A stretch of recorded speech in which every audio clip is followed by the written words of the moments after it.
સુરતમાં 1.98 કરોડના જીએસટી ફ્રોડમાં વધુ એક આરોપી સકંજામાં આવ્યો છે। હિતેશ વઘાસિયા નામના આરોપીની ધરપકડ કરાઈ છે। ટેક્સટાઇલ માર્કેટમાં ખોટી આરજે એન્ટરપ્રાઇઝ ફર્મ કરી હતી ઊભી। હિતેશ સહિત 8 થી વધુ શખ્સોએ પૂર્વ નિયોજિત કાવતરું ઘડ્યું હતું। પાન કાર્ડમાં ખોટો ફોટો લગાવી અને નકલી દસ્તાવેજો પણ તૈયાર કરાયા હતા।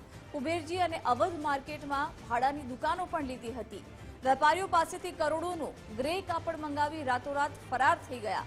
અગાઉ પણ કેટલાક આરોપી પકડાયા હતા। મુખ્ય આરોપીમાં રાજેશ જેઠવાણી, રાશિદ શેખ અને મયંક જૈનનો સમાવેશ થાય છે।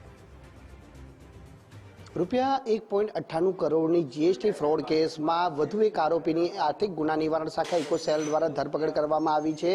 પોલીસ પકડમાં ઉભેલા આરોપીનું નામ હિતેશ વઘાસિયા છે કે જ્યાં પોતાના અન્ય 7 મળતિયાઓ જોડે મળી અને અવધ અને કુબેર ટેક્સટાઇલ માર્કેટની અંદર આરોપીઓ દ્વારા વેપાર શરૂ કરવામાં આવ્યો હતો।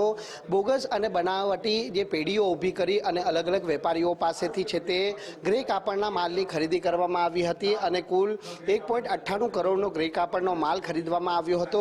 જોકે સૌથી મહત્વની બાબત બનીને આ સમગ્ર કેસની અંદર એ સામે આવી હતી કે ફેક ડોક્યુમેન્ટ્સ બનાવવા માટે જે પાન કાર્ડની અંદર ફેક ફોટો લગાડવામાં આવ્યો હતો અને ત્યારબાદ બનાવટી દસ્તાવેજો ઊભા કરવામાં આવ્યા હતા। આ સમગ્ર કેસની અંદર જે રાજેશ જેઠવાણી, મયંક જૈન સહિત રાશિદ શેખ કુલ મળી 8 આરોપીઓનો સમાવેશ હતો અને 8 આરોપીઓ વિરુદ્ધ ઇકોસેલની અંદર વેપારીઓ દ્વારા ફરિયાદ નોંધાવવામાં આવી હતી અને તે ફરિયાદના આધારે પોલીસે આ મામલે તપાસનો ધમધમાટ શરૂ કર્યો હતો।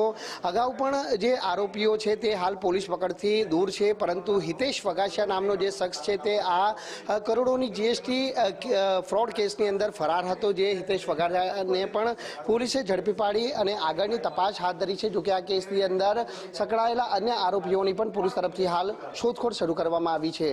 કેમેરામેન વિરલ વ્યાસ સાથે રાકેશ બ્રહ્મભટ્ટ, ગુજરાત ફર્સ્ટ, સુરત।